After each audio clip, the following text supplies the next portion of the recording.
ನಮ್ಮ ಚಿತ್ರದುರ್ಗದ ಮುರುಘರಾಜೇಂದ್ರ ಮಠದಲ್ಲಿ ನ್ಯೂ ಇಯರ್ ಸೆಲೆಬ್ರೇಷನ್ ಅಂತೂ ತುಂಬಾನೇ ಗ್ರ್ಯಾಂಡ್ ಆಗಿತ್ತು.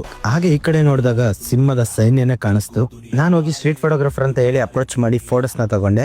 ಹಾಗೆ ಇಲ್ಲಿ ನನ್ನ ಪೇಜ್ ಫಾಲೋವರ್ಸ್ ಕೂಡ ಇದ್ರು, ನನ್ನ ರೆಕಗ್ನೈಸ್ ಮಾಡಿ ಮಾತಾಡಿಸಿದ್ರು. ನಿಜ ಹೇಳ್ಬೇಕಂದ್ರೆ ಮ್ಯಾಸಿವ್ ಸಪೋರ್ಟ್ ಕೊಡ್ರು. ಸುಮ್ನೆ ಹೇಳ್ತಾರ ಸ್ವರ್ಗ ನಮ್ ದುರ್ಗ ಅಂತ. ಹಾಗೆ ಎಲ್ರಿಗೂ ಹ್ಯಾಪಿ ನ್ಯೂ ಇಯರ್ ಹೇಳ್ತಾ ಸ್ಟಾರ್ಟ್ ಮಾಡೋಣ.